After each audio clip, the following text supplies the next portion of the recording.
Alex had just moved into a luxurious residential area in the suburbs of Houston, Texas, a place advertised as a peaceful paradise with classic American-style homes, lush green trees, and a notoriously strict homeowners association (HOA).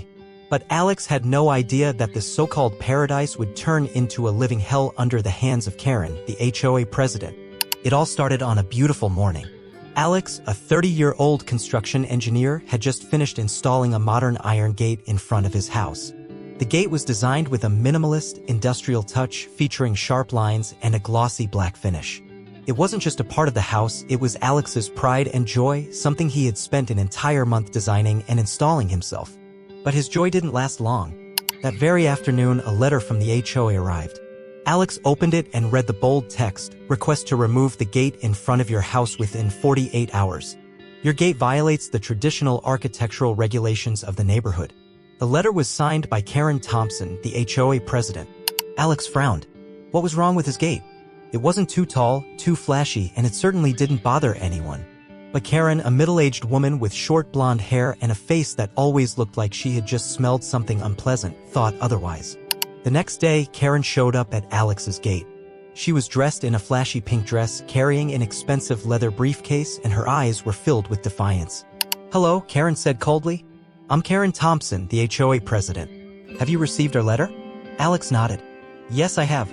But I don't understand why my gate violates the regulations. It's completely safe and doesn't affect anyone." Karen smirked, her smile not reaching her eyes. "You don't understand? Your gate is too modern, too different. It disrupts the harmony of the neighborhood. We can't allow something like this to exist." Alex felt his blood boil. "But this is my house. I have the right to do what I want as long as it doesn't break the law." Karen took a step forward, her sharp eyes narrowing. "You think you can do whatever you want? You're mistaken. Here, we have our own rules. And if you don't comply, you'll pay the price." The conversation ended in a stalemate. Karen left with a final warning: "You have 48 hours. If not, we'll remove it ourselves and charge you for the cost." Alex stood there, clenching his fists. He couldn't believe Karen's arrogance, but he also knew that this was just the beginning of a long battle. That evening, Alex sat in his home office, staring at the gate's design. He decided not to back down, but he also understood that if he wanted to win, he needed to prepare thoroughly. Then, an idea popped into his head. Alex smiled, his eyes gleaming. "All right, Karen, if you want to play, we'll play to the end." But Alex didn't expect that this battle wouldn't just stop at letters and threats. It would escalate into a real war with consequences he couldn't have imagined. And it all started with the death of a small dog. The next morning, Alex found his beloved dog, Max, lying motionless in front of the gate. There were no visible wounds, but there was white foam around his mouth. Alex suspected Max had been poisoned. He looked around and, in the corner of his security camera footage, he saw Karen walking past his house the night before. Alex suppressed his anger, but in his heart he already had the answer. Karen didn't just want to destroy his gate. She wanted to destroy his entire life. Alex decided not to report it to the police immediately. He knew that without concrete evidence, Karen would easily deny any accusations. Instead, he decided to gather evidence himself and prepare a perfect plan to retaliate. That night, Alex sat in his home office, staring at the gate's design. He knew that if Karen had dared to poison Max, she wouldn't hesitate to take even more drastic actions. And the current gate, though sturdy, wasn't enough to withstand a direct attack. Alex decided to upgrade the gate to reinforced steel. He contacted a friend in the construction industry and ordered a special type of steel with extremely high durability. To avoid drawing attention from Karen and the HOA, Alex secretly carried out the construction at night. Over the next few days, Alex and his friend worked tirelessly. They dismantled the old gate and replaced it with a heavy steel frame. The new gate wasn't just sturdy, it was also equipped with an electronic locking system and modern security cameras. Alex even added a special coating to make the gate look like wood from a distance, fooling even the most observant eyes. While waiting for the materials, Alex began researching Karen and the HOA. He enlisted the help of his close friend Mark, a lawyer who had experience in real estate and understood HOA regulations. After a few days of investigation, Mark uncovered a shocking truth: Karen had been abusing her power to exploit families in the neighborhood. She frequently sent out baseless warning letters, then offered to resolve the issue privately for a hefty fee.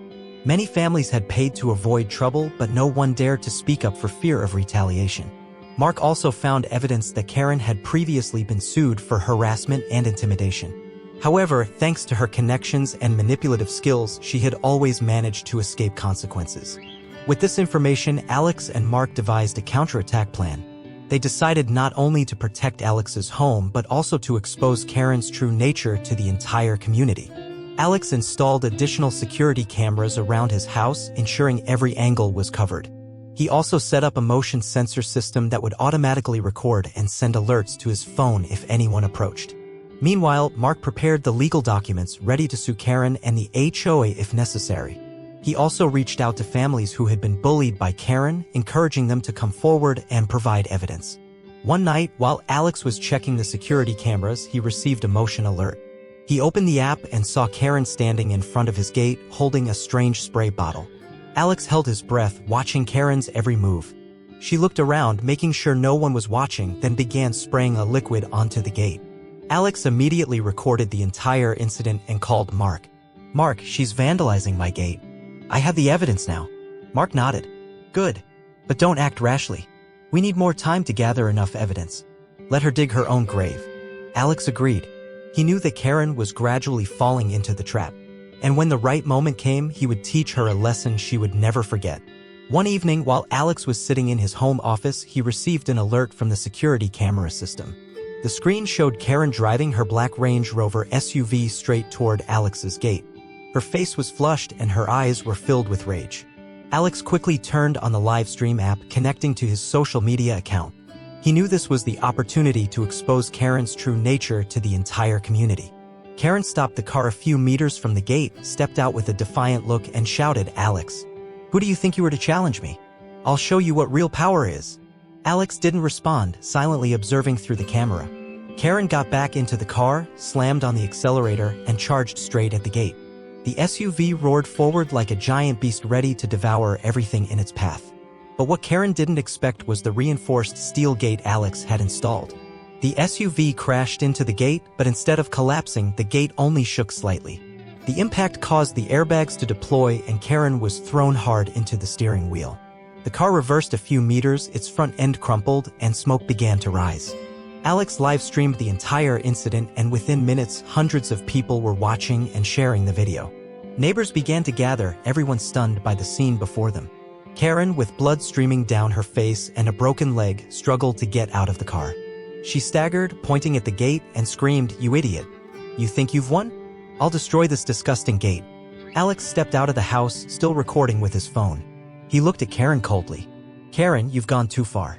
You didn't just vandalize my property, you also poisoned my dog. You thought you could do whatever you wanted, but you were wrong." Karen tried to stand firm, but the pain made it impossible. She collapsed to the ground, her face covered in blood and tears. You'll pay for this," Karen muttered weakly. Just minutes later, the police arrived. They quickly took control of the situation and loaded Karen into an ambulance. An officer approached Alex, asking him to provide evidence. Alex handed over his phone, showing the entire video from the security cameras. "Here's the evidence. She intentionally vandalized my property, and I believe she's also responsible for the death of my dog." The officer nodded, taking careful notes. "We'll investigate thoroughly. If you have more evidence, please provide it." The incident quickly spread on social media. Alex's live stream was shared thousands of times, and Karen became the center of criticism. Many residents in the neighborhood began to speak up, sharing stories of how they had been bullied and threatened by Karen. The HOA was forced to hold an emergency meeting. Under pressure from the community, Karen was removed from her position as HOA president. She also faced multiple criminal charges, including property damage and threatening behavior. After the incident of Karen crashing into Alex's gate, the neighborhood was in turmoil. Karen, once a powerful HOA president, was now the target of criticism and outrage. But for Alex, the battle wasn't over yet. He knew that to ensure justice was served, he had to see it through to the end. Alex and Mark, his lawyer, began preparing the lawsuit against Karen and the HOA. Mark had gathered ample evidence of Karen's abuse of power, threats, and property damage. Additionally, many families in the neighborhood agreed to testify, sharing their stories of being bullied and intimidated by Karen. One morning, Alex and Mark went to the courthouse to file the lawsuit. The dossier was packed with undeniable evidence, from security camera footage and audio recordings to witness testimonies. Alex felt a sense of relief but remained determined. The trial took place in a tense atmosphere. Karen, looking haggard and remorseful, sat silently in the defendant's seat. Her lawyer tried to defend her, but in the face of clear evidence, every argument fell flat. When Alex took the stand, he looked directly at Karen and said, "You abused your power to threaten and bully others, but you were wrong to think no one would stand up to you. Today, I'm here not just for myself, but for everyone you've hurt." His words silenced the courtroom. Many residents in the neighborhood, who had been victims of Karen, also spoke up, sharing their stories. They talked about the times they had been threatened, the unreasonable fines, and the fear of living under her control. After several days of deliberation, the court reached a verdict. Karen was convicted of property damage, threatening behavior, and abuse of power. She was sentenced to 5 years in prison and ordered to pay compensation to Alex and the other victims. The HOA was also required to undergo a complete overhaul. The strict and unfair regulations were abolished, replaced by more transparent and democratic rules. A new board was elected, with the participation of many families in the neighborhood. After the trial, the neighborhood gradually returned to peace. The residents, who had once lived in fear, now felt liberated. They began to come together, building a united and compassionate community. Alex became a symbol of courage and determination. His steel gate, once the focal point of the conflict, now stood as a symbol of the fight for justice. Many residents visited Alex, thanking him for standing up against injustice. A year later, Alex was still living in his home, with the sturdy steel gate intact. Max, his beloved dog, had been replaced by an energetic puppy. Life returned to normal for Alex, but he knew he had done something meaningful. Karen, after serving her sentence, moved to a distant place, and no one knew what she was doing. But perhaps she would never forget the costly lesson she had learned. The story of Alex and Karen is a reminder of the power of unity and courage. Sometimes, to fight against injustice, we need to stand up and fight, not just for ourselves but for those around us. And only then can we create real change.